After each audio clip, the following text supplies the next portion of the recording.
नमस्कार, बहुत बहुत स्वागत आप सबका। आप देख रहे हैं न्यूज नाइट, आपके साथ मैं हूं ममता चोपड़ा। जब भी सरकार कोई फैसला लेती है तो उसके बहुत दूरगामी परिणाम होते हैं। हमारे देश की एक बड़ी जनसंख्या को वो प्रभावित भी करते हैं। ऐसे कुछ फैसले आज भी लिए गए हैं जब कैबिनेट की बैठक हुई और कैबिनेट ने जहां एक और हमारे जो सबसे पिछड़ी जनजातियां हैं उनके विकास की बात सोची, तो वहीं साथ ही साथ गरीबों का भूखे पेट वो ना सोएं इस बात को भी सुनिश्चित किया। तो महिलाएं भी आगे बढ़ें और पॉक्सो एक्ट के तहत जो आरोपी हैं उन्हें भी सजा मिल सके। बहुत से ऐसे आयाम को छूते हुए निर्णय लिए आज कैबिनेट ने, जिस पर करेंगे हम आज न्यूज नाइट में चर्चा। शुरुआत हेडलाइंस के साथ। विश्व की सबसे बड़ी सामाजिक कल्याण योजनाओं में से एक प्रधानमंत्री गरीब कल्याण अन्न योजना को 5 वर्ष तक के लिए बढ़ाया गया। कैबिनेट के फैसले से देश के 80 करोड़ से ज्यादा लोगों को मिलेगा निशुल्क अनाज।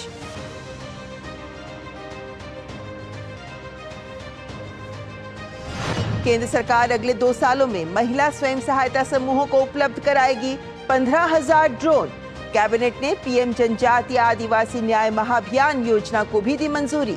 28 लाख से अधिक आदिवासियों को मिलेगा लाभ।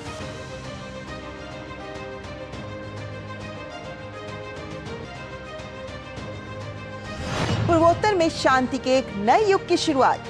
मणिपुर के सबसे पुराने हथियारबंद समूह यूनाइटेड नेशनल लिबरेशन फ्रंट ने शांति समझौते पर किए हस्ताक्षर। प्रधानमंत्री का सर्वसमावेशी विकास का दृष्टिकोण हो रहा साकार। गृह मंत्री अमित शाह ने बताया ऐतिहासिक उपलब्धि। केंद्रीय गृह मंत्री और वरिष्ठ भाजपा नेता अमित शाह ने कोलकाता में कहा, ममता ने बंगाल को किया बर्बाद। जनता टीएमसी को उखाड़ फेंकने के लिए है तैयार।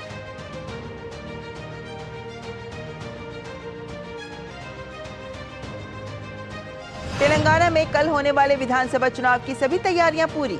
कुल 119 सीटों के लिए सत्तारूढ़ भारत राष्ट्र समिति, कांग्रेस और भारतीय जनता पार्टी के बीच है कड़ा मुकाबला।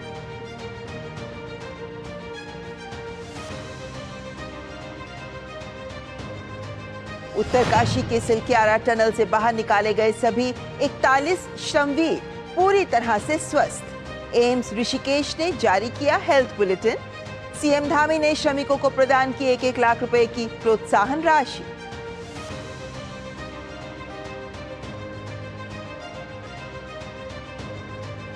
भारतीय शेयर बाजार ने हासिल किया बड़ा मुकाम। पहली बार बीएसई लिस्टेड शेयरों का मार्केट कैप ऐतिहासिक $4 ट्रिलियन के पार पहुंचा। भारत दुनिया में बना 5वां सबसे मूल्यवान मार्केट।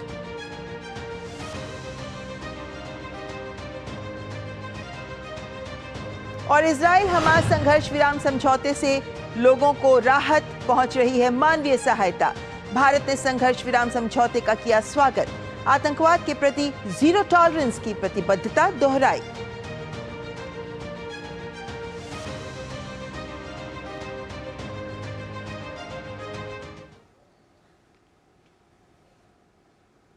आइए देखते हैं खबरें विस्तार से। शुरुआत कैबिनेट के फैसले से।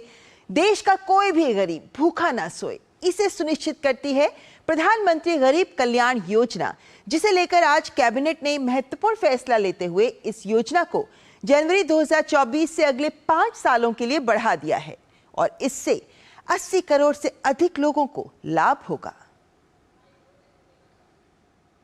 देश के 80 करोड़ से अधिक लोगों के लिए बुधवार को राहत भरी खबर आई। मोदी सरकार अगले 5 साल तक सार्वजनिक वितरण योजना के तहत पात्र लोगों को मुफ्त अनाज उपलब्ध कराती रहेगी। पीएम गरीब कल्याण योजना को जनवरी 2024 से अगले 5 साल के लिए बढ़ा दिया गया है। कोविड-19 पैंडेमिक के समय प्रधानमंत्री गरीब कल्याण अन्न योजना लाई गई थी। अब कल निर्णय किया गया है कि इस योजना को 1 जनवरी 2024 से अगले 5 वर्षों के लिए बढ़ा दिया जाएगा। जहां एक और प्रति व्यक्ति 5 किलो है गरीब परिवारों के लिए, गरीब व्यक्ति के लिए, वहीं पर अंत्योदय के परिवारों के लिए प्रति परिवार 35 किलो प्रति माह। और ये लगभग इससे 81 करोड़ लाभार्थी होंगे। कुल मिलाकर अगले 5 वर्षों में 11,80,000 करोड़ रुपए का खर्च भारत सरकार करेगी। हमारे सभी श्रमिकों को जो देश के अलग अलग कोनों में जाते हैं उनको one nation one ration card, इसका भी लाभ मिलेगा और फेयर प्राइस शॉप पे कहीं पे भी वो अपना मुफ्त का राशन ले सकते हैं। इस योजना के तहत प्रति व्यक्ति हर महीने 5 किलोग्राम मुफ्त राशन पीडीएस के जरिए दिया जाता है। अंत्योदय के तहत प्रति परिवार 35 किलो राशन मुफ्त मुहैया कराया जाता है। So it is the priority from Prime Minister Modi to continue to the Pradhan Mantri Garib Kalyan Ann Yojana for the next 5 years. Whatever the cost will be, as of today, it stands at 11,80,000 crore rupees for 80 crore plus Indians who will benefit out of this. गरीब को ये सुनिश्चित करना कि उसकी थाली में अनाज की कमी नहीं होने वाली, ये सुनिश्चित प्रधानमंत्री मोदी जी कर रहे हैं। प्रधानमंत्री गरीब कल्याण अन्न योजना PMGKAY कोविड-19 महामारी के बाद गरीबों और जरूरतमंदों को राहत देने के लिए अप्रैल 2020 में शुरू की गई थी। तब से लगातार कई चरणों में ये योजना बढ़ाई गई थी। दिसंबर में ये योजना खत्म हो रही थी। अब इसे 5 साल के लिए बढ़ाने से देश के 80 करोड़ से अधिक लोगों को बड़ी राहत मिली है। Shailendra Mishra, DD news, Delhi. इसके अलावा भी कैबिनेट ने आज कई अहम फैसले लिए, जैसे अब देश की महिलाएं उड़ाएंगी ड्रोन, स्वयं सहायता समूहों की महिलाएं, और इनका कृषि क्षेत्र में प्रयोग किया जाएगा। वहीं साथ ही साथ इसके अलावा कैबिनेट ने एक और फैसला लिया जिसके तहत फास्ट ट्रैक कोर्ट्स को दिया जा रहा है विस्तार, और वहीं सबसे पिछड़े जनजातीय समूहों, उनके विकास को लेकर भी एक नए अभियान की हुई है शुरुआत। खेती-बाड़ी में ड्रोन के बड़े स्तर पर उपयोग की दिशा में अहम फैसला लिया गया है। मोदी सरकार ने देश भर में 15,000 महिला स्वयं सहायता समूहों को ड्रोन उपलब्ध कराने की योजना को मंजूरी दी गई है। 1261 करोड़ रुपए की इस योजना के जरिए ड्रोन सखियों को ड्रोन उड़ाने की ट्रेनिंग भी दी जाएगी। 15,000 स्वयं सहायता समूह का चयन किया जाएगा जो ड्रोन जिनको उपलब्ध करवाए जाएंगे। मार्च 2024 तक 500 ड्रोन जो हैं वो ये जो अग्रणी उर्वरक कंपनी हमारी है वो अपने संसाधनों से उनको उपलब्ध कराएगी, और अगले 2 वर्षों में 14,500 ड्रोन केंद्रीय सहायता से उपलब्ध करवाए जाएंगे। इस योजना पर मार्च 2026 तक 1,261 करोड़ रुपया खर्च किया जाएगा। इसके साथ ही एक अन्य अहम फैसले में 24,000 करोड़ रुपए की PM जनजातीय न्याय महाअभियान को भी मंजूरी दी गई है। लगभग 75 ट्राइबल समुदाय हैं जो देश के विभिन्न रिमोट या दुर्गम क्षेत्रों में स्कैटर्ड हैबिटेशन में निवास कर रहे हैं, और इनको PVTGs के रूप में पहचान दी गई है। ये एक आउटकम ओरिएंटेड अभियान है और डेफिनेट आउटकम्स के आधार पर इसकी मॉनिटरिंग कराई जाएगी। मल्टीपर्पज़ स्किल केंद्र हो, आंगनबाड़ी केंद्र, ये सब उसमें उपलब्ध कराए जाएंगे। PM जनमन योजना पर 24,100 करोड़ रुपया खर्च किया जाएगा। केंद्रीय मंत्रिमंडल ने महिलाओं और बच्चों के खिलाफ अपराधों के मामले में जल्दी न्याय से जुड़ा हुआ एक और अहम फैसला भी लिया है। मंत्रिमंडल ने फास्ट ट्रैक स्पेशल कोर्ट की योजना के विस्तार को मंजूरी दी है। तो मंत्रिमंडल ने आज रेप और पॉस्को एक्ट से संबंधित केसों की त्वरित सुनवाई के लिए चलाई जा रही फास्ट ट्रैक स्पेशल कोर्ट्स की योजना को 2023-24 से 2025-26 तक यानी 3 वर्ष तक जारी रखने की स्वीकृति दी है।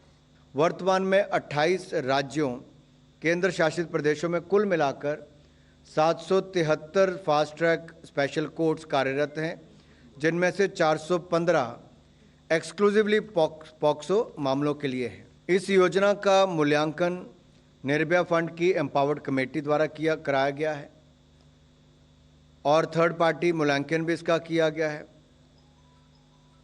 इसमें कुल खर्च अगले 3 वर्ष बढ़ाने के लिए 1,952.23 करोड़ रुपया आएगा। इसके अलावा कैबिनेट ने 16वें वित्त आयोग के टर्म ऑफ रेफरेंस को भी मंजूरी दी है। शैलेंद्र मिश्र, DD न्यूज, दिल्ली। तो सरकार ने कुछ महत्वपूर्ण फैसले लिए हैं और कैबिनेट ने जो फैसले लिए हैं उनसे हमारे देश के अलग अलग वर्गों पर उसका प्रभाव भी पड़ेगा। और आज जो लिए गए फैसले हैं उनमें जो प्रधानमंत्री जनमन योजना है, एक महाअभियान, हम उसके संदर्भ में एक एक्सप्लेनर आपके सामने रखना चाहेंगे, क्योंकि पीएम जनमन पीवीटीजीज के साथ जुड़ा हुआ है, यानी हमारे देश के वो जनजातीय समूह जो बहुत ज्यादा पिछड़े हुए हैं। आइए एक तस्वीर आपके सामने रखते हैं कि हमारे देश में पर्टिकुलरली वल्नरेबल ट्राइबल ग्रुप्स, इनका विस्तार कितना है। अगर आप नजर डालें तो आप पाते हैं कि 18 राज्य, जो ज्यादातर बड़े राज्य हैं, 18 राज्य और यूटीज में इनके 220 जिले, हमने आपके सामने उन सभी राज्यों को हालांकि यहाँ पर रखा है, पीले रंग से आप उन्हें देख सकते हैं, लेकिन इन्हीं राज्यों के कुछ जिलों में 220 जिले, इन सभी 18 राज्य और यूटीज में, जहां पर ये पीवीटीजीज यानी अति पिछड़े जनजातीय समूह पाए जाते हैं। इनकी अगर हम जनसंख्या की भी बात करते हैं तो आप पाएंगे कि जो इनकी जनसंख्या है वो भी लगभग 28 लाख है। हालांकि हमारे देश में अगर हम जनजातीय समूह की जनसंख्या की बात करते हैं तो वो लगभग 10 करोड़ 45 लाख के करीब है, लेकिन इनमें से ही अगर हम अति पिछड़े यानी पीवीटीजीज की बात करते हैं तो उनका आंकड़ा लगभग 28 लाख के करीब है। और जो सूचीबद्ध पीवीटीजीज हैं वो 75 ऐसे समूह हैं जिनको इस श्रेणी में डाला गया है। और इन सभी राज्यों में से अगर आप देखते हैं तो आप पाते हैं कि इन सभी राज्यों में से ओडिशा और आंध्र प्रदेश में ये सबसे अधिक हैं, इनकी तादाद सबसे अधिक यही है। लेकिन दरअसल एक सवाल आपके जहन में भी ये जरूर आएगा कि हम इतने सारे जनजातीय समूह में से ये कैसे पहचान पाते हैं कि ये अति पिछड़े हैं। तो इसके लिए कुछ मानक निर्धारित किए गए हैं। उदाहरण के तौर पर ये हमने दायरे की बात की आपके सामने, लेकिन अगर हम अगली पेट में जाएं तो हम ये पाते हैं कि इनकी पहचान के लिए कौन से आंकड़े हैं या कौन से मानक हैं। ऐसे मानकों के आधार पर ही पीवीटीजीज को हम पहचान पाते हैं। 75 पीवीटीजीज हैं जो अभी तक 700 से अधिक जनजातीय समूह हैं, जिनमें से 75 को पीवीटीजी की श्रेणी में डाला गया है। जैसे प्रौद्योगिकी के स्तर पर अगर हम देखते हैं तो ये पूर्व कृषि के स्तर के यानी बहुत प्राचीन स्तर के कृषि के तरीकों का इस्तेमाल करते रहे हैं। साक्षरता लगभग ना के बराबर है, निम्नतम स्तर पर है।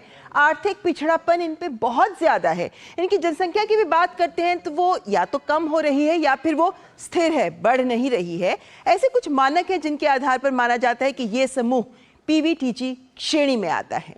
लेकिन ये इस पर काम कब से शुरू हुआ? दरअसल 1960 वो साल है जब एक समिति का गठन किया गया, यानी ढेबर आयोग का गठन किया गया। और इनका एक ही काम था कि जो जनजातीय समूह है उनकी एक समग्र स्थिति का आकलन करके एक तस्वीर पेश की जाए। और ढेबर आयोग के ही पहल पर जनजातीय समूहों में एक आदिम जनजातीय समूह की श्रेणी को चिन्हित किया गया, जिसको हम पीटीजी मानते हैं, यानी प्रिमिटिव ट्राइबल ग्रुप। लेकिन इससे आगे बढ़कर 1975 में जाकर सबसे कमजोर जनजातीय समूहों को एक अलग श्रेणी के रूप में पहचानने की पहल को आगे बढ़ाया गया और 52 ऐसे समूहों को चिन्हित किया गया और उनकी घोषणा की गई।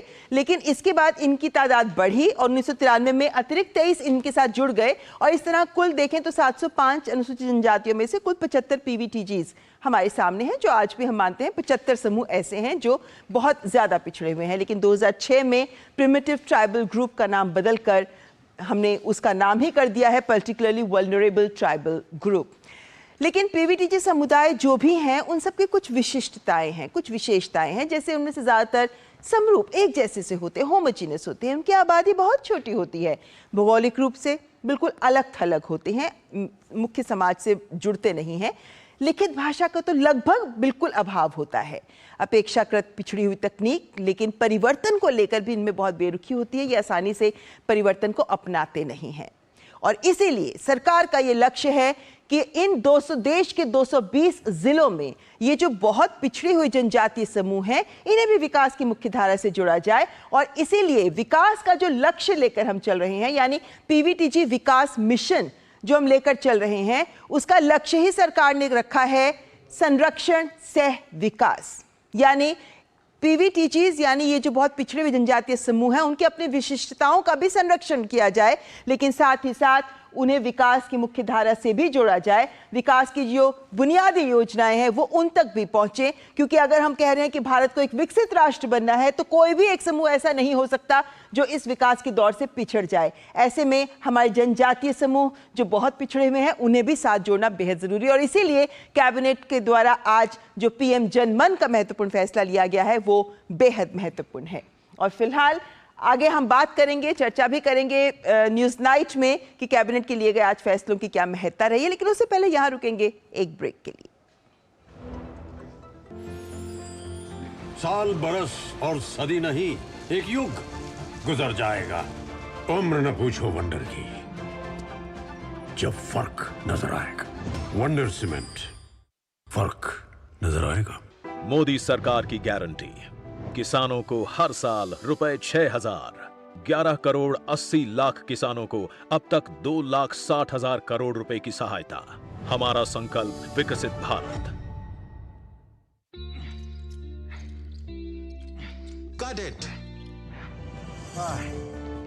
सोचिए, अगर असल जिंदगी में ऐसी हालत हो तो कितनी मुश्किलें होती हैं, लेकिन शुक्र है बैंकिंग के लिए नहीं। अगर आपकी उम्र 70 साल से अधिक हो या आप दिव्यांग हो तो बैंक आपको कुछ जरूरी बैंकिंग सुविधाएं घर बैठे बैठे दे सकता है। आरबीआई कहता है, जानकार बनिए, सतर्क रहिए। हो बिजनेस बढ़ाना, गुड़िया को पढ़ाना या मिसेस के साथ वेकेशन, लो मुथूट फाइनेंस गोल्ड लोन, भरोसा इंडिया का। मुथूट फाइनेंस भारत का नंबर 1 सबसे भरोसेमंद financial services brand. Gold loan के लिए अभी कॉल करें 1-800-313-1212।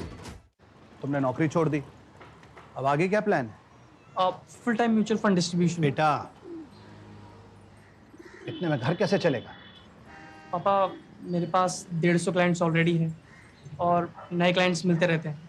अब नौकरी छोड़कर full time mutual fund distributor ही बनूंगा। आप भी मेरी तरह म्यूचुअल फंड डिस्ट्रीब्यूटर बन सकते हैं। जानिए कैसे? mfdkareshuru.com पर। तो करें शुरू। गोल्डी छोले मसाले, जहाँ जाए रिश्ते बनाए। जहाँ जाए रिश्ते बनाए, गोल्डी मसाले। तुम्हें पता है इन्वेस्टर्स के लिए एक इन्वेस्टर प्रोटेक्शन फंड होता है, IPF। लेकिन अगर तुम्हारा ट्रेड एक्सचेंज पर एग्जीक्यूट नहीं हुआ या फिर कोई गारंटीड रिटर्न्स वाली स्कीम है तो ये IPF आपकी मदद नहीं कर सकता है। और अगर आपका ब्रोकर ही डिफॉल्टर बन जाए तो फिर IPF आपको कॉम्पेंसेशन दिला सकता है। कहाँ से सीखा? NSE की साइट पर। माँ, ये खीर किसके लिए? आज तेरे दादाजी का जन्मदिन है, उनके लिए। तो मैं दादाजी को क्या दूँ? अपना मोबाइल फोन देना। ये क्या कर रही है? दादाजी के लिए आयुष्मान कार्ड बना रही हूँ। घर बैठे? हाँ। आयुष्मान ऐप पर जाकर अपना या परिवार के सदस्य का नाम लाभार्थी सूची में ढूंढें, आधार, OTP या फेस ऑथ द्वारा ऑथेंटिकेट करें, डिटेल्स भरें। अब मोबाइल से फोटो खींचकर अपलोड करें। दादाजी, ये लीजिए अपना आयुष्मान कार्ड। ये उपहार तो जीवन भर काम आएगा। और एक प्रकार से PM जय अब गरीबों की जय बन गई है। 5 लाख तक के मुफ्त उपचार की गारंटी, स्वास्थ्य का वरदान आयुष्मान। और ब्रेक के बाद एक बार फिर आपका स्वागत। और जैसा कि हमने अपनी खबरों की शुरुआत में ही कहा कि आज जो कैबिनेट ने फैसले लिए उन सब फैसलों से हमारे देश के अलग अलग वर्गों को उसका फायदा मिलेगा और दूरगामी परिणाम भी हमारे सामने आएंगे, जिससे जुड़ा है हमारा आज का विशेष। और हमारा आज का विशेष जो कहता है, कैबिनेट के फैसलों में परिलक्षित सबका विकास। चर्चा के लिए हमारे साथ जुड़ गए हैं प्रफुल्ल केतकर, एडिटर ऑर्गेनाइजर, और हमारे साथ जुड़े हैं शिशिर सिन्हा जी जो सीनियर इकोनॉमिक जर्नलिस्ट हैं। हमारे दोनों मेहमानों का हम बहुत बहुत स्वागत करते हैं। प्रफुल्ल जी, आज की जो कैबिनेट के फैसले थे उनको सुनते हुए जहन में एक सोच जो कौंध रही थी वो ये कि आज़ादी के इतने सालों बाद तक जिस वर्ग के बारे में इस तरह मुखरता से आगे बढ़कर सोचा नहीं गया, या यूं कहें जिन्हें प्राथमिकता में सबसे आगे नहीं लाया गया, उनके बारे में भी सरकार सोच रही है। तो वहीं हमारी आधी आबादी के उन वर्गों को भी साथ लाने की बात कर रही है या आगे बढ़ाने की बात कर रही है जिनके लिए हम मानते थे कि वो अपनी तकनीक से, अपनी कला से, अपने हिसाब से आगे बढ़ने का प्रयास कर रही हैं, तो उन्हें भी तकनीक से जोड़ा जाए। कुछ नए आयाम भी जुड़ रहे हैं और जो छूट गए उन्हें साथ भी लेकर चल रहे हैं। क्या संकेत देता है ये सरकार को लेकर, सरकार की प्राथमिकताओं को लेकर, सरकार की सोच को लेकर? देखिए, मैं ये मानता हूं कि पहले जो मूलभूत सोच है उसमें अंतर है। केवल सबका विकास की सोच को लेकर नहीं, उस विकास को प्रत्यक्ष लाने की प्रक्रिया में भी। जैसे कि आपने अपने रिपोर्ट में बताया कि मूलभूत जो पहचान है, उनकी संस्कृति है, उसका संरक्षण करते हुए विकास में सहभागिता, क्योंकि ये ऐसी जनजातियां हैं जिनका, या सेल्फ हेल्प ग्रुप के बारे में जैसे आपने कहा जी, कि ड्रोन से जोड़ना, तो सेल्फ हेल्प ग्रुप ने एक अपनी अलग पहचान बनाई है, अपने भारत की अर्थव्यवस्था में एक अलग योगदान भारत की महिलाएं दे रहा है, उसका ये एक तरीके से रिकॉग्निशन है। तो इंटीग्रेशन सारे समाज घटकों का, लेकिन उनकी पहचान बनाते हुए, उनकी विशेषताओं को कायम रखते हुए इसमें इंटीग्रेट करना, ना कि थोपना। तो मुझे लगता है ये अप्रोच जो है ये बड़ा अलग अप्रोच है, क्योंकि भारत जो है वो एकता के सूत्र में बंधा हुआ है, लेकिन फिर भी उसकी विविधता की अपनी पहचान है। उन विविधताओं का सम्मान करते हुए विकास की धारा में कैसे जोड़ा जा सकता है, उसका एक, मुझे लगता है आज के कैबिनेट डिसीजन एक बहुत अच्छा उदाहरण है। जी, इससे पहले कि मैं शिशिर जी आपसे इन फैसलों के आर्थिक मायने समझूं, एक और सवाल प्रफुल्ल जी आपसे जानना चाहेंगे, क्योंकि हम जानते हैं कि प्रधानमंत्री गरीब कल्याण अन्न योजना को भी अब 5 सालों के लिए इसका विस्तार किया गया है। 80 करोड़ से ज्यादा लोगों को इसका लाभ मिलता रहेगा। और जब हम ये कहते हैं कि 13.5 करोड़ लोग गरीबी रेखा से बाहर निकले हैं, तो एक वर्ग सवाल भी उठाता है कि आप 80 करोड़ लोगों को मुफ्त अनाज देना पड़ रहा है, क्या हम इसे देना पड़ रहा है की तरह हमें समझना चाहिए, या फिर हमें इसे एक बड़े व्यापक परिप्रेक्ष्य में समझने की जरूरत है कि इन वर्गों तक विकास के साथ साथ इनको भी रोजगार से जोड़ना या सक्षम करने के प्रति भी सरकार काम कर रही है। तो ऐसे में कैबिनेट के इस फैसले का संदर्भ कैसे देखा जाना चाहिए? देखिए, 2 चीजों में मुझे लगता है कंफ्यूजन होता है। एक ये कि हम गरीबी रेखा से बहुत लोगों को बाहर निकल कर आए, इसका मतलब ये नहीं है कि क्योंकि हमारे गरीबी रेखा के जो मापदंड है वो भी बहुत भिन्न तरीके के होते हैं। ऐसे में जो कुछ मूलभूत सुविधाएं, चाहे स्वास्थ्य से लेकर हो, अन्न सुरक्षा से लेकर हो, पक्के मकान से लेकर हो, ये सुविधाएं यदि है तो वो व्यक्ति अपनी गरीबी रेखा से बाहर निकलने के बाद भी अपने, चाहे रोजगार हो या राष्ट्र निर्माण में योगदान हो, उसमें एक महत्वपूर्ण भूमिका निभा सकता है। जो ये गरीब कल्याण योजना जब शुरू हुई तो उस समय की परिस्थिति अलग थी, लेकिन उसके फायदे जब ध्यान में आए कि इसके कारण जो हम एक तरीके से, जिसको सही में पार्टिसिपेटरी डेवलपमेंट कहते हैं, सहभागिता के आधार पर विकास कहते हैं, उसका एक बहुत अच्छा और बड़ा लक्ष्य हम हासिल कर सकते हैं।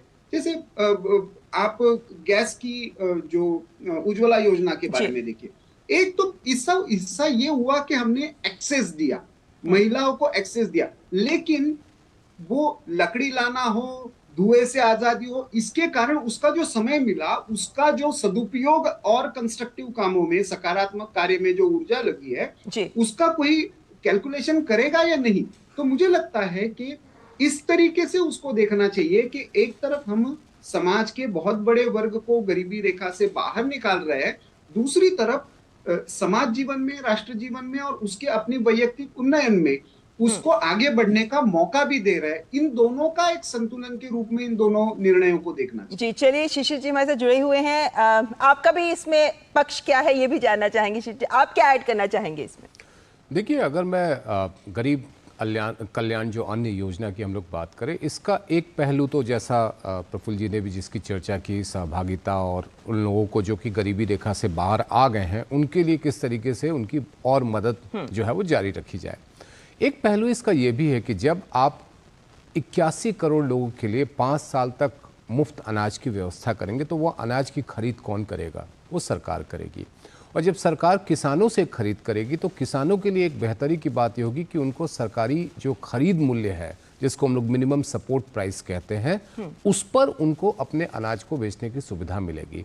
यानी कि यहाँ पर एक पहलू ये है कि किसानों के लिए आर्थिक पक्ष क्या है, किसानों को इसका किस तरीके से फ़ायदा होगा। एक प्रश्न ये भी उठाया जा रहा है कि क्या हमारे पास इतने अनाज उपलब्ध होंगे जिससे कि हम 80 करोड़ लोगों के लिए 5 साल तक हम निरंतर जारी रख सकें। इसका जवाब ये हो सकता है कि किसानों को नई वैरायटी के लिए प्रोत्साहित किया जाए जिससे कि वो ज़्यादा से ज़्यादा पैदावार कर सके, ज़्यादा से ज़्यादा उत्पादन प्रक्रिया में शामिल हो सके। तो एक तरफ किसानों के लिए खरीद और दूसरी तरफ उनके लिए नए किस्म के बीज के ज़रिए नए किस्म के जो पौधे, नए किस्म के जो फसल हैं उसकी पैदावार बढ़ा सके। तो इससे जो पूरा कृषि का जो पूरा इकोसिस्टम है वो काफ़ी आगे बढ़ सकता है। इस पहलू पे भी चर्चा होनी चाहिए। केवल ये चर्चा नहीं होनी चाहिए कि कितने पैसे खर्च होंगे। अभी जो पूरा संदर्भ आप देख रहे हैं कि 11 लाख करोड़ रुपए का खर्च होगा। हर साल सरकार पहले ही लगभग 2 लाख करोड़ रुपए बजट के लिए देती है फूड सब्सिडी के तहत। उसमें यदि 5% आप हर साल ऐड करेंगे तो वो उतनी ही रकम आएगी। तो अतिरिक्त खजाने पर बोझ नहीं है, लेकिन दूसरी तरफ किसानों के लिए हम क्या सुविधा मुहैया करा सकते हैं। कृषि की जैसे बात की है ना, इसी से जोड़ना चाहूंगी मैं, जो ड्रोन को लेकर भी फैसला किया गया है, क्योंकि हम ये जानते हैं कि सरकार का ये प्रयास है कि अगर हमें विकास करना है तो तकनीक को साथ लेकर बढ़ना ही होगा। क्या ये एक ऐसी पहल है जिसमें एक तीर से कई शिकार, यानी महिलाओं को भी हम सक्षम कर रहे हैं और ड्रोन को कृषि के साथ भी जोड़ रहे हैं और किसानों को भी फायदा दे रहे हैं? क्योंकि इस एक निर्णय से आपकी ड्रोन इंडस्ट्री पे भी फर्क पड़ेगा, ट्रेनर्स भी आएंगे, ड्रोन सखी भी बनेंगी और किसानों को तो लाभ होगा ही। बिल्कुल। देखिए, एक चीज़ मैं आपको यहाँ पे जिक्र करना चाहूँगा कि जो हमारे जोत के आकार है वो बहुत छोटे हैं और छोटे आकार होने की वजह से हम सभी जानते हैं कि लगभग 86% किसान हमारे छोटे और सीमांत किसान हैं जिनके पास 2 हेक्टेयर से भी कम की ज़मीन है। और उसमें से अगर मैं केवल छोटे किसान की बात करूँ तो वो संख्या लगभग 76% है जिनके पास 1 हेक्टेयर से भी कम की ज़मीन है। छोटे जोत के साथ बड़ी समस्या क्या होती है कि उसमें वैज्ञानिक कृषि को लाना संभव नहीं हो पाता है। लेकिन अब जब ड्रोन के ज़रिए आप कीटनाशकों का जो है छिड़काव करते हैं या और भी किसी और तरीके से छिड़काव हो या किसी और तरह के जो कह लीजिए कि बीज की बात हो, उन सब चीज़ों के मामले में ड्रोन काफ़ी उपयोगी साबित हो सकता है और छोटे जोत में भी ड्रोन की उपयोगिता बन सकती है और उससे लागत में कमी आएगी। दूसरी ओर अगर आप देखें कि जहां पर महिलाओं के जो स्व सहायता समूह की मदद ली जा रही है, उनके लिए भी आत्मनिर्भरता और उनके लिए भी सक्षम बनाने का रास्ता खुलेगा, उनके लिए रोजगार के एक नए मौके बनेंगे। जी बिल्कुल। प्रफुल्ल जी, आज जो फैसले लिए गए उनमें एक बड़ा फैसला पीएम जनमन को लेकर था, जिसके बारे में हमने विस्तार से भी एक्सप्लेन भी किया कि PVTGs, particularly vulnerable tribal groups होते क्या हैं, इनके विकास को लेकर, क्योंकि इससे पहले हमारे पास आकांक्षी जिला वाली योजना एक सफल उदाहरण के रूप में हमारे सामने है कि हम कैसे बहुत पिछड़े जिलों को भी और अब ब्लॉक्स को भी आगे ला रहे हैं। क्या ये इस बात को भी रेखांकित करता है कि कोई छूटे ना, हर एक को विकास के साथ जोड़ा जाना चाहिए? इस प्रतिबद्धता को परिलक्षित करता दिखता है ये निर्णय? निश्चित। देखिए, 2 जो योजनाएं हैं, एक तो जनजाति क्षेत्र में जनमन योजना को लेकर हो या ये जो आपने जैसे रिपोर्ट में कहा कि जो जनजातीय समूह अति पिछड़े हैं, इस पूरे परिधि से छूट गए हैं, उनको चाहे आयुष मिनिस्ट्री की स्वास्थ्य सेवाएं हो या शिक्षा के अवसर हो, आर्थिक और सामाजिक योजनाओं का लाभ हो, यहाँ पे मुझे लगता है कि एक बहुत बड़ा केवल छूटने की बात नहीं है, क्योंकि ये सारे समूह अपनी पहचान के बारे में, अपनी संस्कृति के बारे में, अपने परिवेश के बारे में बहुत ज्यादा सेंसिटिव है। वो इसलिए नहीं है कि देखिए एक प्रक्रिया से वो गुजरे हैं, क्योंकि ब्रिटिश कालखंड में सबसे ज्यादा विरोध जो है, बहुत बार जब हम मेन स्ट्रीम की बात करते हैं, मुख्य प्रवाह की बात करते हैं, तो हम ये भूल जाते हैं कि एक जमाने में वो मुख्य प्रवाह थे और वो मुख्य प्रवाह से जमीन को, जंगल को, अपने सारे संस्कृति को बचाने के लिए उन्होंने एक लगातार संघर्ष किया है। कानूनी प्रक्रिया कुछ ऐसी बन गई कि जिसके आधार पर वो समाज से एक तरह से कट गए और उन्होंने उस अपने कोष में रहना ही अपने सुरक्षा का आधार माना। अब उस सुरक्षा की गारंटी रखते हुए उनकी जो आवश्यकताएं है, चाहे स्वास्थ्य सुविधा, क्योंकि इसमें से बहुत जनजातियां ऐसी है जो एक्सटिंक्ट भी हो रही है, मतलब उसमें बहुत कम संख्या में लोग अभी बचे हैं, खास करके जहां पे अंडमान निकोबार की बात हम करते हैं। तो ऐसे में उनके साथ एक संवाद सेतु बढ़ाने के लिए सामाजिक और स्वास्थ्य की सुरक्षा एक बहुत अच्छा सेतु हो सकता है। और इसीलिए उस संदर्भ में मैं पीवीटीजी की स्कीम को देखता हूं कि एक उनको सुरक्षा की, उनके जो परिवेश है, उनकी जो संस्कृति है, उसके संरक्षण की भी गारंटी मिले, लेकिन फिर भी उनको सारी योजनाओं का लाभ भी मिले। इसका संतुलन रखने में ये योजना बहुत और इसीलिए 9 मंत्रालय हैं जो मिलकर 11 बिंदुओं पर ये सुनिश्चित करेंगे, अब काम करेंगे कि इन तक विकास की बयार, हर पहलू, विकास का हर आयाम इनको छू सके। फिलहाल वक्त इतना ही है। शिशिर जी और प्रफुल्ल जी, बहुत बहुत शुक्रिया आपका हमारे साथ जुड़ने के लिए। और यहाँ रुकेंगे एक ब्रेक के लिए। आप देखते रहे न्यूज़ नाइट।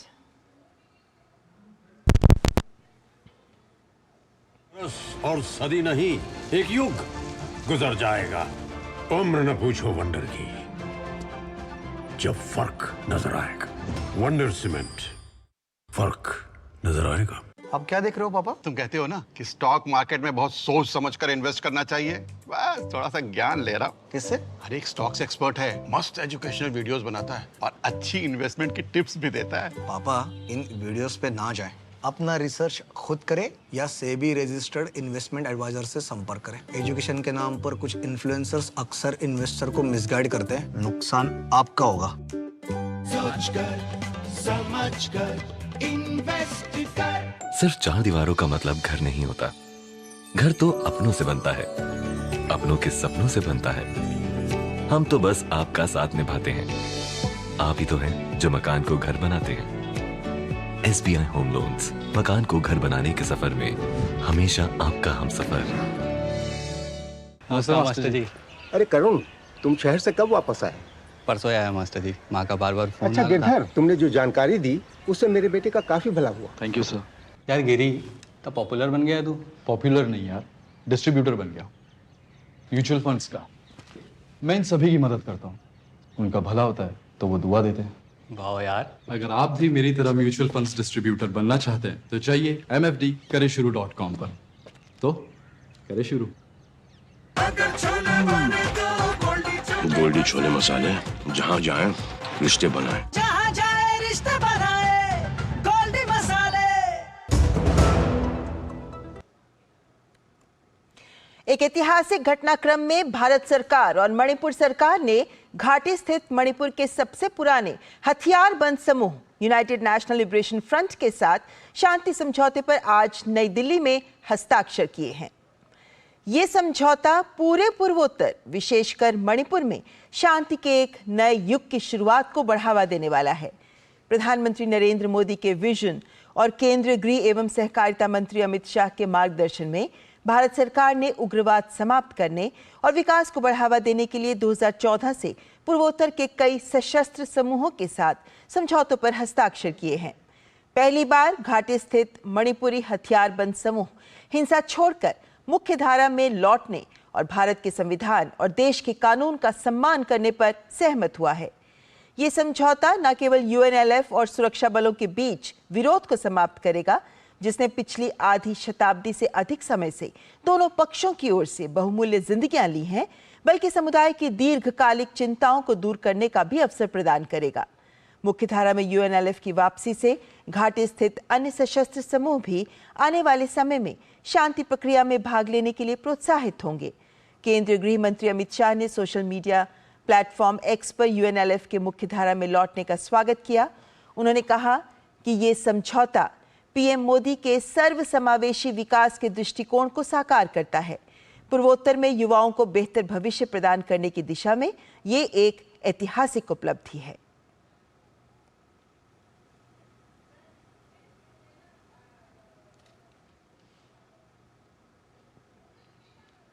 और मणिपुर के मुख्यमंत्री एन बीरेन सिंह ने भी इस शांति समझौते का स्वागत किया है।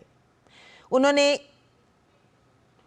इसको लेकर प्रधानमंत्री नरेंद्र मोदी और केंद्रीय गृह मंत्री अमित शाह के प्रयासों की भी सराहना की है। प्रधानमंत्री जी मोदी जी के नेतृत्व में आज ये साइनिंग हुआ है पीस प्रोसेस, तो ये बहुत एप्रिसिएशन हम ऑनरेबल प्राइम मिनिस्टर को कांग्रेचुलेशन करता हूँ और honourable union home minister Amit Shah ji को भी हम बधाई देना चाहता हूँ।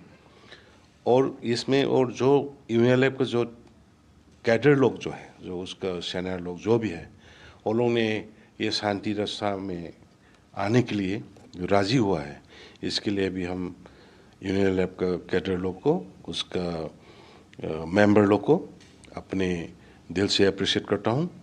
और ये भी उम्मीद करता हूँ कि जितना भी स्टेट में जो अभी उग्रवादी है और एंटी जो हथियार पकड़ के जो बिकर रहा है, वो लोग भी शांति के रास्ता में आए। और बात उस घटना की जिसे लेकर 17 दिन तक पूरा देश सांसें थामे बैठा था, सिलक्यारा सुरंग का बचाव अभियान। एक ऐसी घटना के तौर पर यह सामने आया है जब नए भारत की नई प्राथमिकताएं नए संकल्प के रूप में विश्व ने देखी। हर श्रमवीर की जान बेशकीमती है। शीर्ष नेतृत्व का ये संदेश एक ऐसे अभियान के रूप में बदला जिसमें प्रधानमंत्री से लेकर प्रत्येक स्तर पर हर कोई इसे सफल करने में जुट गया। और सभी श्रमिकों का सुरक्षित सुरंग से बाहर आना दिखाता है कि 21वीं सदी का भारत है ये। सिलक्यारा सुरंग में फंसे 41 श्रमिकों को सुरक्षित निकाले जाने के बाद उन्हें भारतीय वायुसेना का चिनूक हेलीकॉप्टर से ऋषिकेश एम्स पहुंचाया गया। एम्स ऋषिकेश में श्रमिकों की प्राथमिक जांच के बाद एम्स अस्पताल प्रशासन ने श्रमिकों का हेल्थ बुलेटिन जारी किया। अस्पताल प्रशासन के assistant professor doctor Narendra Kumar ने बताया कि प्राथमिक जांच में सभी श्रमिक शारीरिक रूप से स्वस्थ हैं। एम्स के महत्वपूर्ण 4 विभागों के चिकित्सकों का दल श्रमिकों की जाँच की। एम्स ऋषिकेश की कार्यकारी निदेशक और सीईओ प्रोफेसर मीनू सिंह ने कहा कि श्रमिक बिल्कुल सामान्य हैं, मैं उन्हें मरीज भी नहीं कहूंगी। मेंटल कंडीशन उनकी बहुत अच्छी है, मतलब ये एक बहुत ही अच्छा विषय है कि उनको दे आर वेरी पॉजिटिव। और 1-2 लोग उनके साथ ऐसे हैं जो कि दूसरों का भी बहुत साहस बढ़ाते हैं। हो सकता है थोड़ी बहुत नींद वगैरह में उनको प्रॉब्लम आए अभी, क्योंकि वो बहुत टेंशन में रहे हैं इतना टाइम, तो वो उसके लिए हम उनका कुछ हिस्ट्री वगैरह ले लेंगे और बाद में देखेंगे अगर किसी को कोई तकलीफ हुई या कुछ प्रॉब्लम हुई तो उनको साइकोलॉजिकली विल सपोर्ट। हमारे पास 4 डॉक्टर्स की टीम है जिसमें एनेस्थीसिया और ट्रॉमा सर्जरी के भी डॉक्टर्स की टीम थी, लेकिन अभी बिकॉज किसी को कोई इंजरी वगैरह कोई चोट तो नहीं है तो ट्रॉमा सर्जरी और एनेस्थीसिया का उतना रोल नहीं है। मेन इसमें जो है साइकेट्री और इंटरनल मेडिसिन के डॉक्टर्स का रोल है। उत्तराखंड के चिन्याली सौड़ में मुख्यमंत्री पुष्कर सिंह धामी ने सुरंग से सुरक्षित निकाले गए 41 श्रमिकों से सामुदायिक स्वास्थ्य केंद्र में मुलाकात की और उनके स्वास्थ्य के बारे में जानकारी ली। उन्हें 1-1 लाख रुपए की सहायता राशि के चेक प्रदान किए गए। मैंने कभी ऐसा सुना नहीं कि किसी प्रधानमंत्री जी ने किसी रेस्क्यू अभियान की एक दिन भी नागा किया हो और एक से एक बारीकियों का उन्होंने जो है सूक्ष्म से सूक्ष्म जानकारी लेने के बाद उस पर कैसे काम किया जा सकता है, कैसे हम सबका प्रोत्साहन किया जा सकता है, पूरे लगे हुए जो विशेषज्ञ थे उनको किस प्रकार से प्रोत्साहित करना है, सारी चीज़ें उन्होंने हमको लगातार मार्गदर्शन किया। तो बड़ा चुनौतीपूर्ण रहा और इसमें काम करने वाले जिन जिन लोगों ने भी अपना योगदान दिया है मैं सबका धन्यवाद करता हूँ। सुरंग से बचाए गए श्रमिकों में काफी खुशी है। उनका मानना है कि जैसे उन्हें दूसरा जीवन मिल गया हो। ऊपर से गिरा तो हम लोग को थोड़ा महसूस हुआ कि अब निकलने का प्रयास तो हम लोग का तो बंद हो गया। हर जगह से व्यवस्था की गई, ऑक्सीजन की व्यवस्था, खाना पीने की व्यवस्था, सब हमारे देशवासियों भारतवासियों पूरा हम लोग को प्रयास में निकालने की कोशिश किया। और मुख्यमंत्री हमारा उत्तराखंड का जो है वो हमारे प्रयास में लगे रहे। हमें वहाँ पे सिर्फ 24 घंटे ही दिक्कत हुई, जिसमें कि खाने को, हवा। उसके बाद हमारी कंपनी ने मेरे को पाइप के द्वारा खाने के लिए काजू, किशमिश, मूढ़ी जो भी हुआ वो भेजे। और मेहनत करने के बाद 10 दिन के बाद हमें फिर दाल, चावल, रोटी की खाने का मिला। अगर मैं स्वस्थ हूँ, कोई दिक्कत नहीं है। मेरा फोटो पास में ही है, मैं बिल्कुल सही हूँ। आप लोग से दुआ है, आपकी मेहनत है, केंद्र सरकार, राज्य सरकार की, जिससे मैं निकल पाया आज। वहीं सिलक्यारा टनल मजदूरों को बाहर निकालने में कोयले की खुदाई करने वाले पारंपरिक रूप से दक्ष लोगों ने हाथों से खुदाई करके श्रमिकों को सुरक्षित बाहर निकालने में अहम भूमिका निभाई है।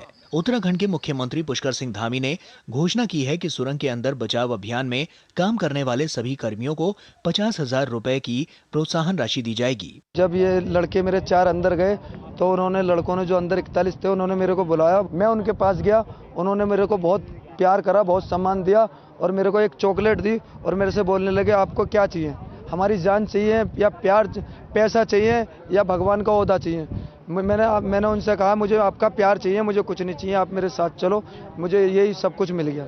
जैसे हमें टारगेट दिया हुआ था, पाइप जैसे 900 का डाया था, 900 के अंदर 800 का डाया डाला हुआ था सर। उसमें अंदर घुस के लेट के जैसे हम लोग का प्रोसेस है, हम इस चीज़ को बोलेंगे चूहा बोर तो एक्नी बोलते हैं, जिसमें चूहा जिस तरीके से मिट्टी पीछे फेंकता है फिर आगे बढ़ता है, उसी हिसाब से सर हम काम करते हैं। प्रधानमंत्री मोदी विपदा के समय लोगों का हाथ बराबर पकड़ते रहते हैं और ऐसा हमेशा देखने में आया है। Will leave no one behind, ये अमेरिकी सेना के पवित्र संकल्पों में से एक है। प्रधानमंत्री मोदी का ध्येय वाक्य भी यही है। उन्होंने उरी के बाद सर्जिकल स्ट्राइक का निर्णय लेने के बाद भी हमारी सेना को यही संदेश दिया था कि हमारे वीरों की सकुशलता सुनिश्चित करना पहली प्राथमिकता होनी चाहिए और उस साहसिक कार्रवाई को सफलतापूर्वक अंजाम देने के बाद जब तक हमारा हर एक जाबाज अपनी सीमा के अंदर नहीं आ गया था, उन्होंने चैन की सांस नहीं ली। इसी भावना और संकल्प के साथ उन्होंने भिन्न भिन्न संकटों के समय दुनिया के तमाम देशों से, चाहे यमन हो या यूक्रेन से भारत माँ की संतानों को, अपने परिजनों को, तमाम चुनौतियों को हराकर घर वापस लाने में सफलता पाई। उत्तराखंड में एक निर्माणाधीन सुरंग में फंसे 41 श्रमिकों का सफलतापूर्वक बचाव उनके उसी संकल्प का एक और सशक्त प्रमाण है। कटु सत्य तो ये है कि प्रवासी मजदूरों की जान को कमतर माना जाता था। वो एक बुरा रिवाज था जो कि सदियों से चला आ रहा था, लेकिन आज स्थिति बदल रही है। इन श्रमवीरों की कुशलता की चिंता में सारा देश एकजुट था। Bureau report, DD news. तो किसी भी आपदा में सरकार साथ खड़ी है, इस प्रतिबद्धता को सिलक्यारा सुरंग के हादसे ने और इस घटना ने और इसकी सफलता ने सामने रखा है।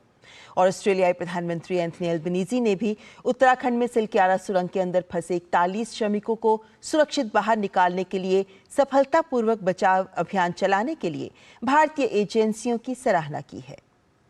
एक सोशल मीडिया पोस्ट में एल्बनीज़ी ने ऑस्ट्रेलिया के अंतर्राष्ट्रीय सुरंग विशेषज्ञ प्रोफेसर आर्नोल्ड डिक्स की भूमिका पर गर्व व्यक्त किया। उन्होंने असंख्य चुनौतियों का सामना करते हुए 2 सप्ताह तक चले ऑपरेशन की निगरानी की है। भारत में ऑस्ट्रेलियाई उच्चायुक्त फिलिप ग्रीन ने भी बचाव अभियान की सराहना की और इसे एक बड़ी उपलब्धि बताया।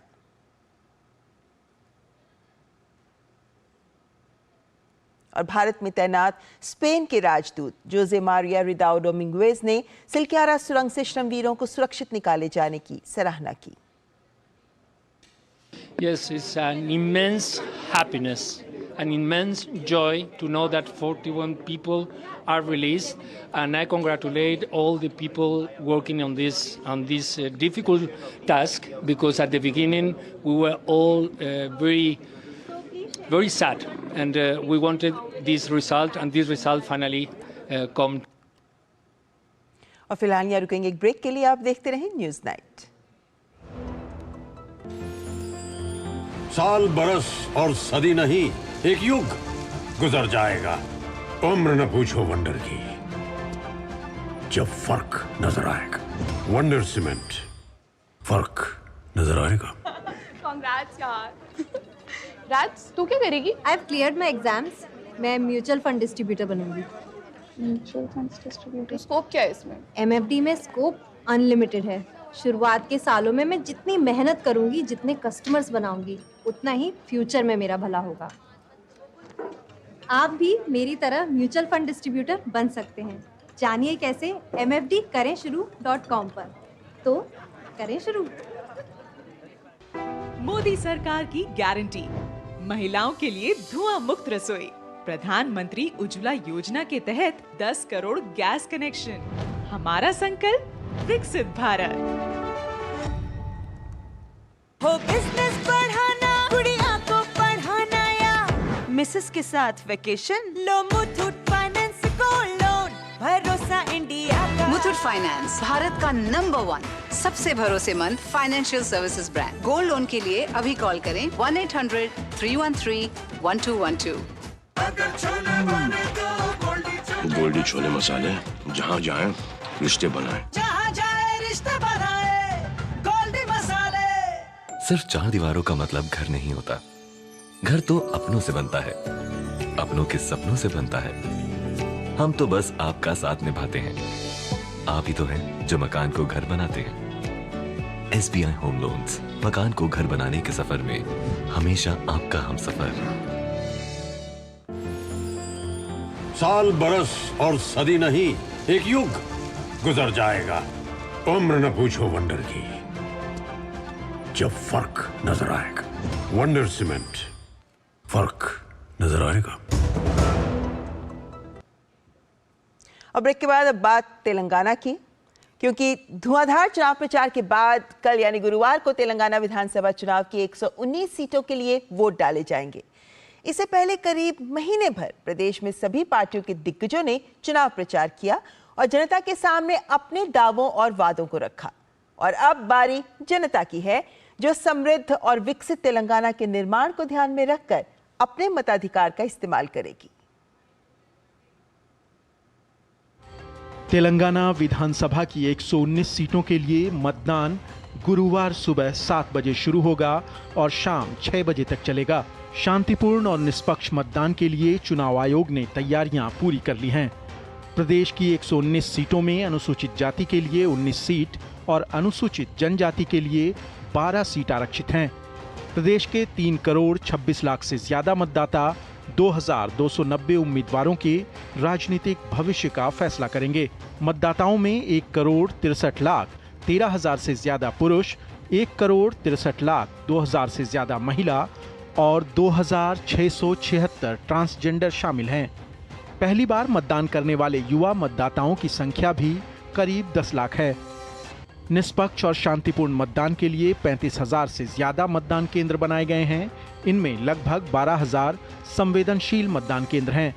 निर्वाचन प्रक्रिया में महिलाओं की रचनात्मक भागीदारी बढ़ाने के लिए महिला कर्मियों द्वारा संचालित 598 मतदान केंद्र, दिव्यांग कर्मचारियों द्वारा संचालित 19 मतदान केंद्र, युवा कर्मियों द्वारा संचालित 119 मतदान केंद्र और 610 आदर्श मतदान केंद्र बनाए गए हैं।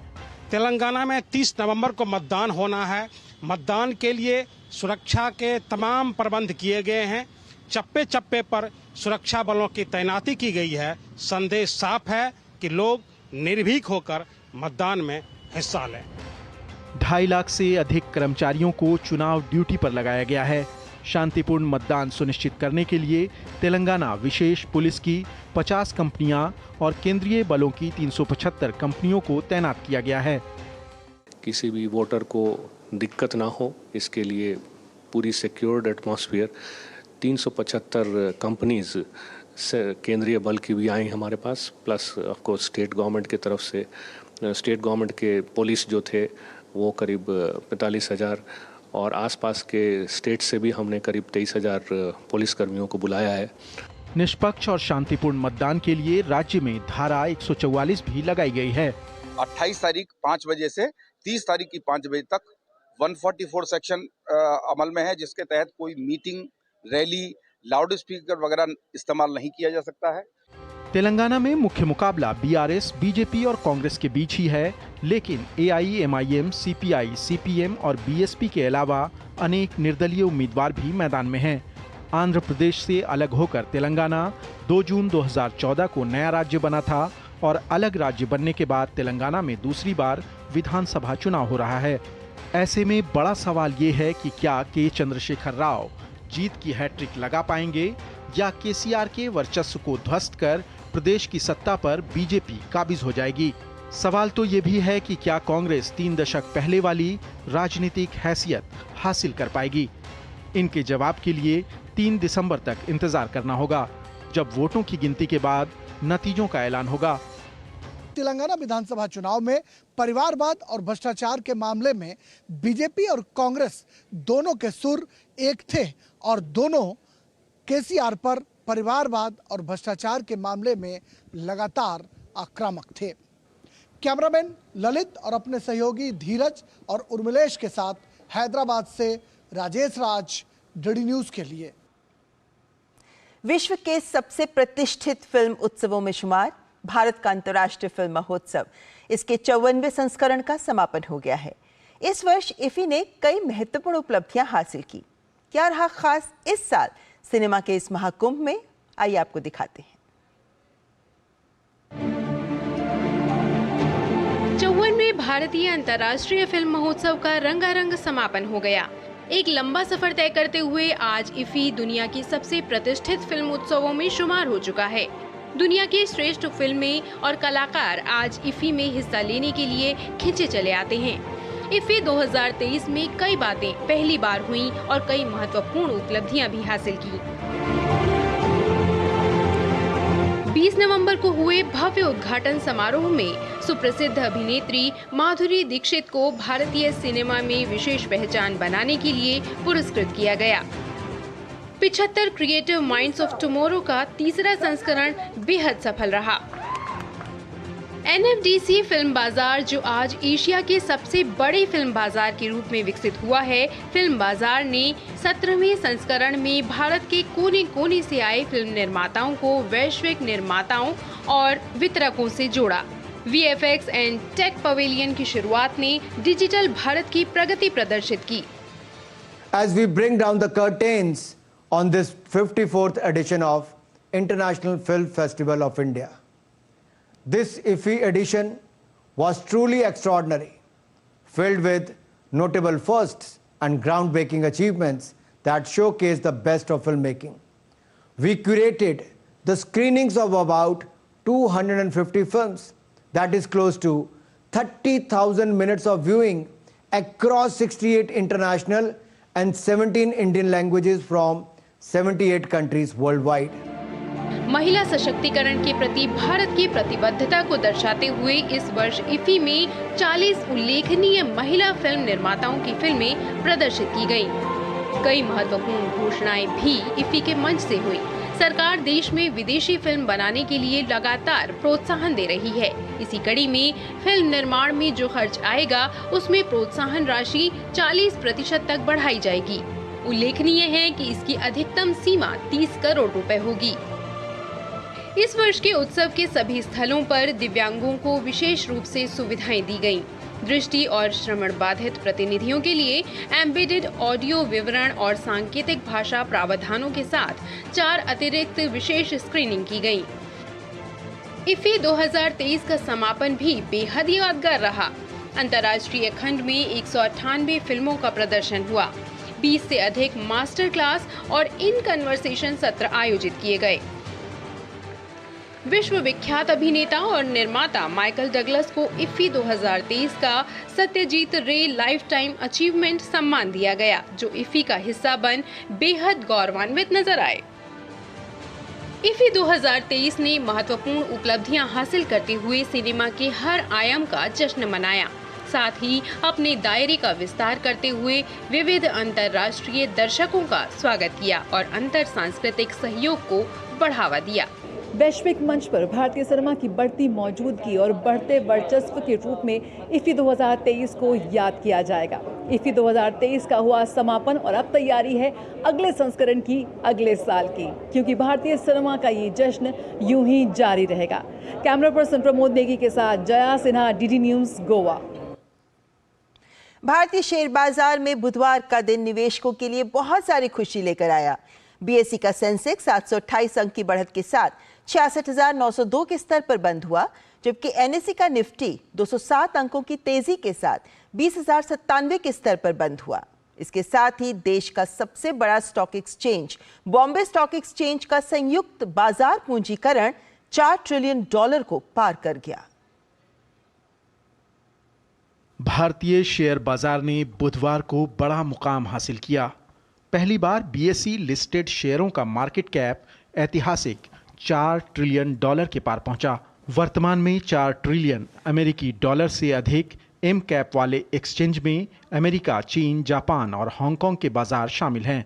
इसके साथ ही भारत दुनिया में 5वां सबसे मूल्यवान मार्केट बन गया है। बीएसई में सूचीबद्ध सभी कंपनियों का बाजार मूल्य वर्तमान में 333 ट्रिलियन रुपए के रिकॉर्ड उच्च स्तर पर है, जो 4 ट्रिलियन डॉलर में तब्दील होता है। करीब 48 ट्रिलियन डॉलर के मार्केट कैप के साथ अमेरिका अब तक दुनिया का सबसे बड़ा इक्विटी बाजार है। इसके बाद 9.7 ट्रिलियन डॉलर के साथ चीन और 6 ट्रिलियन डॉलर के साथ जापान का स्थान है। ब्लूमबर्ग के आंकड़ों के मुताबिक इस साल जनवरी से अब तक बीएसई का मार्केट कैप करीब 15% बढ़ गया है, जबकि चीन के मार्केट कैप में 5% की गिरावट दर्ज की गई है। टॉप 10 मार्केट कैप क्लब में अमेरिका एकमात्र बाजार है जो भारत की तुलना में 17% की तेज गति से बढ़ा है। संयुक्त विश्व बाजार पूंजीकरण इस वर्ष 10% बढ़कर 106 ट्रिलियन डॉलर हो गया है। इस साल मिड कैप और स्मॉल कैप शेयरों में बढ़त से मार्केट कैप में बढ़ोतरी हुई है। 1 अप्रैल के बाद से बीएसई का एम कैप 27% बढ़ा। घरेलू शेयर बाजार में बुधवार को जबरदस्त तेजी दिखी। बाजार के प्रमुख इंडेक्स लगातार दूसरे दिन हरे निशान पर बंद हुए। इस दौरान बीएसई सेंसेक्स और एनएसई निफ्टी में 1% की बढ़त दर्ज की गई। सितंबर के बाद पहली बार निफ्टी फिर 20,000 के पार पहुंच गया है। शेयर बाजार में निवेशकों का रुझान दिखाता है कि भारतीय अर्थव्यवस्था में स्थिरता पर उनका भरोसा बढ़ा है। सेंसेक्स और निफ्टी इस बार 13 सितंबर के बाद अब वापस से अपने उस लेवल को क्रॉस किया है और इस समय 20,100 का आंकड़ा और सेंसेक्स ने 67,000 का आंकड़ा वापस से छुआ है। ये तेजी इस समय मार्केट में इसलिए देखने को मिल रही है क्योंकि यहां पर ग्लोबल जो मार्केट है उनसे पॉजिटिव संकेत और भारत के फंडामेंटल यहां पर स्ट्रांग है, जिसकी वजह से अक्रॉस द सेक्टर चाहे auto, cement, FMCG, energy, bank, इन सभी काउंटर में यहां पर तेजी का ट्रेंड देखने को मिल रहा है और इसी वजह से यहां पर अच्छी खासी बाइंग जो है वो देखने को मिल रही है। सेंसेक्स 728 अंकों की बढ़त के साथ 66,902 के स्तर पर कारोबार करता दिखा। दूसरी ओर निफ्टी 207 अंक मजबूत होकर 20,097 के लेवल पर पहुंच गया। बाजार में चौतरफा खरीदारी दिखी। इस दौरान बैंकिंग, ऑटो और आईटी सेक्टर के शेयरों में मजबूती आई। Bureau report, DD news. और न्यूज नाइट के अंत में आपको छोड़े जा रहे हैं देश से जुड़ी कुछ अन्य महत्वपूर्ण खबरों के साथ। आप देखिए खबरें फटाफट अंदाज में। हमें दीजिए इजाजत। नमस्कार। राष्ट्रीय जांच एजेंसी ने कर्नाटक के मंगलुरु में पिछले साल हुए प्रेशर कुकर विस्फोट मामले में 2 आरोपियों के खिलाफ चार्जशीट दायर कर दी है। इस्लामिक स्टेट द्वारा प्रायोजित इस आईईडी धमाके के जरिए मंगलुरु के मंजुनाथ मंदिर में दहशत फैलाने की योजना थी। सुप्रीम कोर्ट ने बुधवार को केंद्र सरकार को राष्ट्रीय राजधानी क्षेत्र दिल्ली सरकार के मुख्य सचिव नरेश कुमार का कार्यकाल 6 महीने बढ़ाने की अनुमति दे दी, जो कल सेवानिवृत्त होने वाले थे। न्यायालय ने माना है कि केंद्र सरकार के पास दिल्ली सरकार के मुख्य सचिवों को नियुक्त करने की शक्ति है और ऐसी शक्ति में सेवानिवृत्त अधिकारी के कार्यकाल को बढ़ाने की शक्ति भी शामिल है। जमीन के बदले नौकरी मामले में लालू परिवार समेत 17 आरोपियों के खिलाफ आरोप तय करने पर सुनवाई टल गई है। आरोपियों की तरफ से दस्तावेजों का परीक्षण करने के लिए समय मांगा गया है। कोर्ट ने आरोपियों को दस्तावेज के परीक्षण का समय दिया है। राउज एवेन्यू कोर्ट अब 20 दिसंबर को मामले में सुनवाई करेगा। महाराष्ट्र विधानमंडल का शीतकालीन सत्र 7 से 20 दिसंबर तक आयोजित किया जाएगा। अधिकारियों ने बुधवार को ये जानकारी दी। उन्होंने बताया कि राज्य की दूसरी राजधानी नागपुर में इस सत्र का आयोजन किया जाएगा।